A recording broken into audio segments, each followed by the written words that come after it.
केवल नाम आधारा अश्वमारी सुमेरी न उतर नहीं पा रहा। तो कलयुग में वह नाम का आधार है। नाम का स्मरण करने से वह मालिक वह प्रभु खुश होते हैं। जो आज हम सब प्रेमी यहाँ बाबा जय गुरुदेव साधना मंदिर पर बैठ करके उस मालिक का सच्चा भजन, सच्चा पूजा, सच्चा इबादत कर रहे हैं। इस घनाघोर कलयुग का जो साधना है वो कार्य कर रहे हैं। ये मालिक का बहुत बड़ा सौभाग्य है हम सब प्रेमियों को ऊपर। अहो भाग हम सब प्रेमियों का है, नहीं तो कितने मनुष्य हैं ये पता नहीं कि यह मनुष्य शरीर क्यों मिला, क्या करना चाहिए। तो महात्माओं ने तीज त्योहार, पूर्णिमा ये सब बनाए। क्यों बनाए? कि कम से कम और दिन याद ना कर सको उस मालिक को, तो कम से कम पूर्णिमा है, तीज है, त्योहार है। महापुरुषों ने बनाया कि घर गृहस्थी में फंस जाते हैं, दुकान दफ्तर नौकरी चाकरी बिजनेस व्यापार में फंस जाते हैं, तो कम से कम इन महत्वपूर्ण दिन को इकट्ठा होकर के बच्चे परिवार सब एक जगह बैठ करके उस मालिक को याद किया जाए। तो महात्माओं ने, पहले ऋषि महर्षि महापुरुषों ने ऐसा योजना बना करके ताकि यह मनुष्य शरीर सार्थक हो जाए, इसलिए महापुरुषों ने बनाया। लेकिन अब तो सत्संग न मिलने से इतने भोग के तरफ सारे के सारे इंसान उसी भोग में लिप्त होते चले जा रहे हैं, जिस भोग से रोग उत्पन्न होते हैं और धीरे धीरे धीरे रोगों की संख्या बढ़ती चली गई। अब ऐसा हो गया कि कोई भी इंसान आज स्वस्थ नहीं। भारत में बीमारी थी ही नहीं, लोग बीमार होते ही नहीं थे। अगर कोई बीमार हो गया, चूंकि यहाँ ऋषि महर्षियों का देश था, लोग बड़ा संयम नियम सिस्टम में रहते थे, अनुशासन में रहते थे। अब कोई अनुशासन नहीं रह गया, अब कोई नियम सिस्टम का लोग पालन करते नहीं है, जिसके वजह से अब सब लोग धीरे धीरे धीरे धीरे रोगी और भोगी हो गए, चले गए। अब सारे के सारे लोग जितने भी हैं कोई ना कोई रोग से ग्रसित है। अब वो भगवान का भजन कैसे करेंगे, प्रभु को कैसे याद करेंगे? अब तो डॉक्टर का चक्कर लग गया, अब पैसे का चक्कर लग गया, इलाज कैसे होगा, बीमारी दूर कैसे होगा, बस इसी में समय और धन जाया हो रहा है। पहले लोग समय कहाँ देते थे? भक्ति में देते थे। धन कहाँ खर्च करते थे? पुण्य कामों में खर्च करते थे, अच्छे कामों में खर्च करते थे। अब कहाँ चला गया धन? कोर्ट और कचहरियों में चला गया पैसा, और ये डॉक्टरों के पास हॉस्पिटलों में पैसा चला गया। सारा समय लड़ाई झगड़े और यही संसारिक कार्य में, बीमारी में, इलाज में चला जा रहा है। तो आत्मा का कल्याण कैसे होगा? तो गुरु महाराज ने कहा कि थोड़ा सा समय निकालो और ये जो महात्मा ने पुण्य यानी जो तिथि बनाया, तीज त्योहार बनाए, आप उसमें इकट्ठा होकर के मालिक को याद करोगे तो जो तुम समय मालिक के चरणों में देगा, भगवान को प्रभु के गुणगान में देंगे, तो तुम्हारा बीमारी और लड़ाई और झगड़े से बच जाएगा। जो धन तुम लगाओगे अच्छे कामों में और अच्छे कामों में समय को लगाओगे, तो वो जो धन गलत जगह जा रहा है वो बच जाएगा, वो समय बच जाएगा।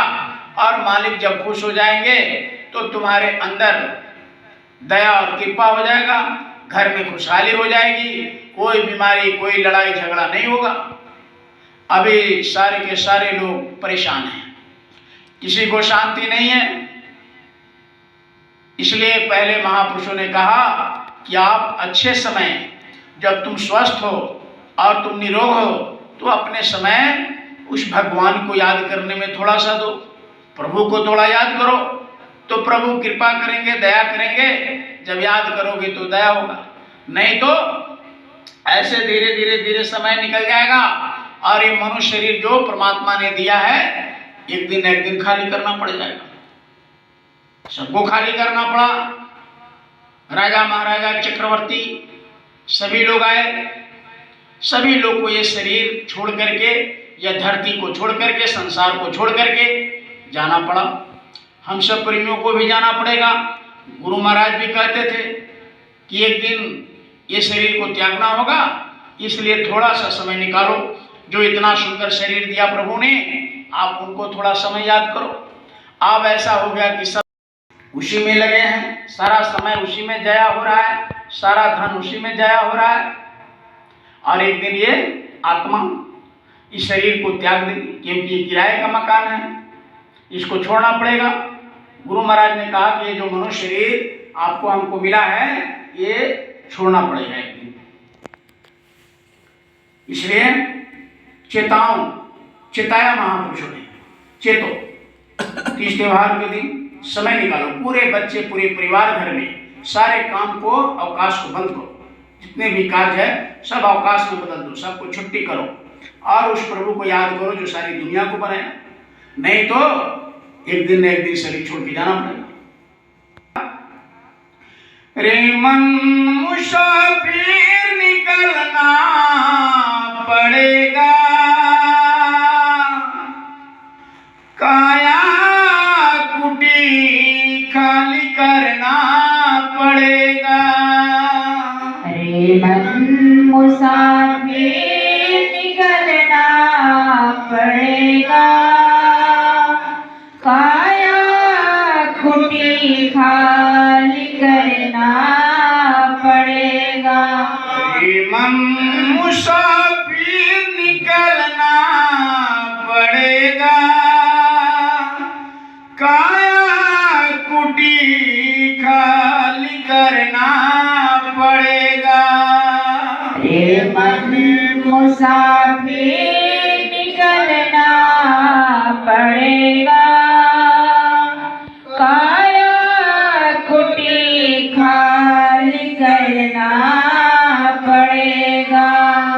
कहते हैं मन को समझाते हैं कि अरे मन, किस घमंड में, किस अहंकार में, किस धन के पद के मान प्रतिष्ठा में लगे हो, ये शरीर को त्यागना पड़ जाएगा। काया कुटी, कुटी कहते झोपड़ी को जहाँ रहा जाता है, और काया मतलब शरीर।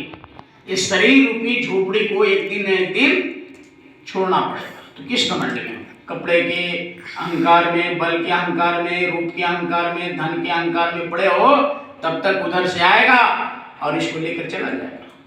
इसलिए कौन सी पे गुमान कर रहे हो? एक सेकेंड का पता नहीं, एक सेकेंड बाद क्या हो जाए, एक मिनट के बाद क्या हो जाए।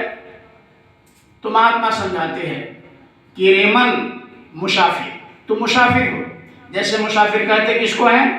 जैसे आते हैं थोड़ा ठहरते हैं चले जाते हैं, उसको मुसाफिर कहते हैं। कहते हैं कि ये शरीर में थोड़े दिन के लिए रुके हो, से आया चल करके, फिर इसमें थोड़ा सा विश्राम कर रहे हो और फिर इसको छोड़ करके आगे बढ़ जाओगे। मुसाफिर उसी को कहते हैं, आते हैं चले जाते हैं। तो कहा कि रे मन मुसाफिर निकलना पड़ेगा और एक काया कुटी यानी शरीर रूपी झोपड़ी को त्यागना पड़ेगा, छोड़ना पड़ेगा। एक दिन बारे को क्वार्टर को सदा तो सवारे, एक दिन तुझे घर कमाल के निकाले।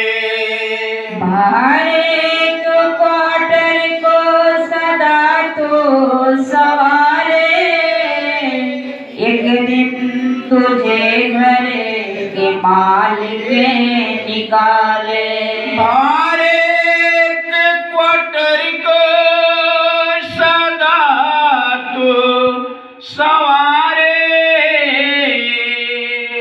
एक दिन तुझे घर कमाल के निकाले।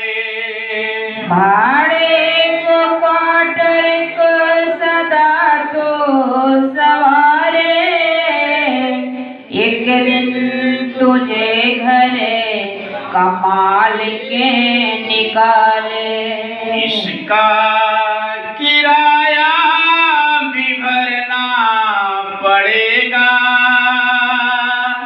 काया कुटी खाली करना पड़ेगा।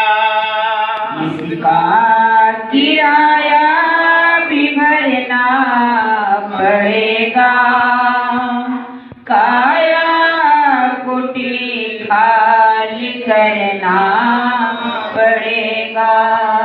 कहते हैं कि इसका भाड़ा भी ऐसे नहीं कि यहाँ ठहर गए मुसाफिर की तरह चल दिए। इसका जितना ठहरा इस शरीर के अंदर, तो इसका किराया भी देना पड़ेगा। आपने इसमें रहकर जैसे मकान किराए पर लेते हैं, उसी तरीके से इसमें तुम मन जितना देर ठहर रहे हो शरीर में, इस शरीर का, इस क्वार्टर का, इस कुटी का ठहरने का तुमको किराया देना पड़ेगा। क्योंकि यह परमात्मा ने, प्रभु ने ये भाड़े पर दिया और कहा कि तुम इस शरीर घर में रहो और जितने दिन रहोगे उसका तुम्हारा ब्याज है वो भाड़ा देना पड़ेगा, किराया देना पड़ेगा। किराया इसका क्या है? ये दुनिया में जो पैसा, किराया क्या होता है? तुमने नाक से कितना गलती कर दिया, तुमने कान से कितना गलती कर दिया, तुमने पैर से कितना गलती कर दिया, यानी ये 10 इंद्रियां इसमें फिट किया हुआ है। इससे आपने कितना अच्छा और कितना बुरा किया वो सब नोट कर रहे हैं, और वहां नोट करके अब तुमको उसका किराया देना पड़ेगा। ये शरीर पाक साफ दिया, अब ये शरीर से कितना आपने बद और कितना नेक आपने कर्ज किया, वह कर्ज होता है, वो धन होता है। वो कर्म रूपी धन को वहां असुरेगा। अच्छा और बुरा आपने कितना अच्छा किया, कितना, उससे कोई बच नहीं सकता है। आएगी नोटिस जमानत न होगी,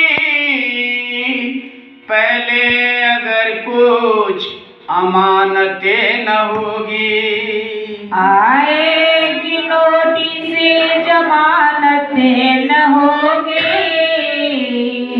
पहले कुछ न अमानतें न होगी। नोटिस क्या होता है? आंख से देखना बंद हो जाए, कान से सुनना कम हो जाए, बाल पकने लग जाए, दांत टूटने लग जाए, तो आप समझो कि नोटिस उधर के आ रहे हैं कि मैं अब आने वाला हूं, तुम तैयारी करो, अब मैं तुम्हारे छापा पड़ने वाला है तुम्हारे पास, अब मैं आ रहा हूं, कुछ दिन में तुम्हारे पास पहुंचूंगा, अब तुम आने का तैयारी करो। तो ये कहते हैं कि नोटिस देते हैं। और वहां नोटिस देते हैं, आएगी नोटिस जमानत न होगी, पहले अगर कुछ अमानत, उसके पहले अमानत यानी कुछ धन इकट्ठा करो। वहां का धन क्या है? यही है जो आप कर रहे हैं, सुमरन ध्यान भजन, वो वहां का धन है। जब वहां चले जाएंगे तो ये पूछेंगे कि तुमने ये शरीर, हमारे शरीर से कितना तुमने पुण्य कार्य किया, कितना साधना किया, कितना तुमने अच्छे कर्म किए और कितना बद काम किए, ये सब का। तो अच्छा जो करेंगे अच्छे वहां फल देंगे, बुरा कार्य करेंगे तो बुरा फल देगा, क्योंकि सब भोगना पड़ेगा, वहां कोई बचा नहीं सकता है।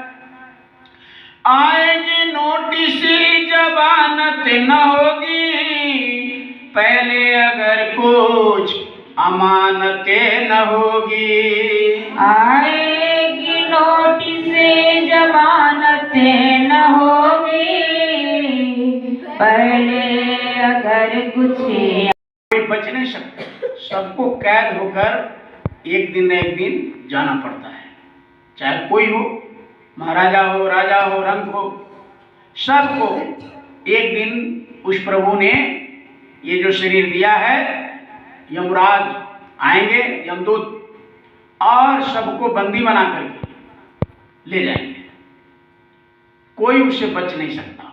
पीछे कितने राजा महाराजा चले गए और अभी भी जा रहे हैं, रोज जा रहे हैं संसार से कोई ना कोई। तो कहा कि सबको चलना पड़ेगा, कोई बच नहीं सकते। आगे कहते हैं इसलिए होशियारी हो जाओ। वहां जब जाओगे तब क्या होगा? यम के अदालत में जब तुम चढ़ोगे, पूछेंगे हाकिम तो क्या तुम कहोगे।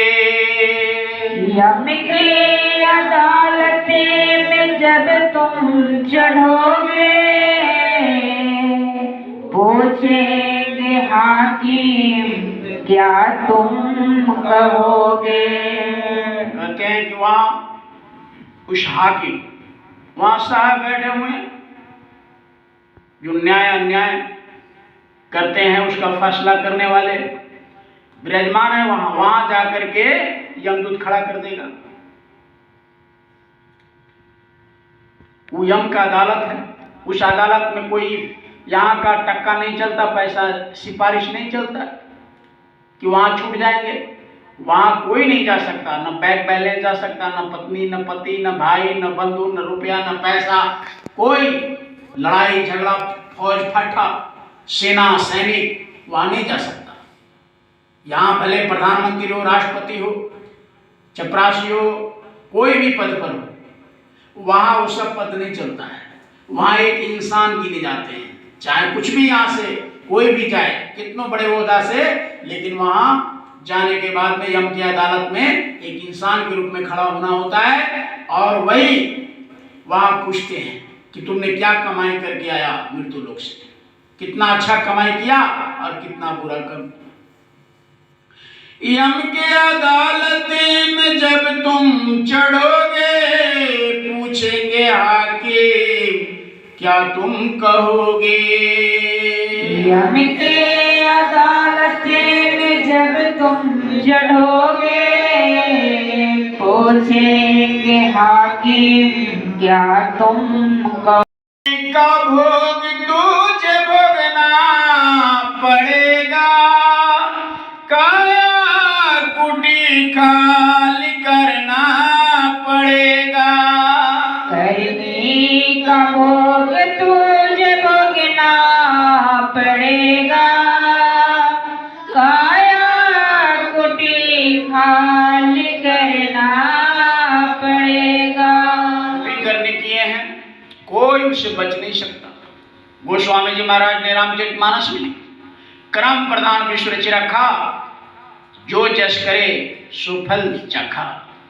गोस्वामी जी महाराज रामचरितमानस में कहते हैं कि ये धरती है जो ये क्रम प्रधान है। यहां जो कर्म करते हैं उसको भोगना पड़ जाएगा, चाहे कोई भी हो। राम और कृष्ण को भी भोगना पड़ गया। भगवान राम बाली को छुप कर मारे थे, वहीं बाली व्याधा बना द्वापर में, और वहीं भगवान श्री राम कृष्ण बन करके आए, और वहीं व्याधा ने बहेलिये को के रूप में कृष्ण भगवान के पैर में तीर मार दिया, जिससे कृष्ण भगवान की यहां से मृत्यु लोक से यानी शरीर छोड़ करके जाना पड़ा। जब यानी अत्याचार होता है, कुकर्मी बढ़ते हैं, अधर्म का बोलबाला बढ़ता है, धर्म का नाश होने लग जाता है, तो मैं किसी न किसी रूप में इस धरती पर मनुष्य रूपावतार लेकर आता हूं। तो मैंने राम बन के आया, कृष्ण बन के आया। तो राम बन के आए तो बाली तुम था, मैंने तुमको मारा था पेड़ के ओट में, आज भी तुमने हमको जैसे तीर मारा था वैसे तुमने मार दिया अनजाने में। तो ये त्रेता का कर्जा बाकी था। अब मैंने जाने का फैसला लिया, यहाँ धर्म की स्थापना हो गई, अब हमको जाने का है। तो राम और कृष्ण को क्रम प्रधान विश्व रचि रखा, जो जस करे तस फल चखा, ये सबको चखना पड़ेगा। इसीलिए कहा करने का भोग तुझे भोगना पड़ेगा, काया कुटी खाली करना पड़ेगा। करने का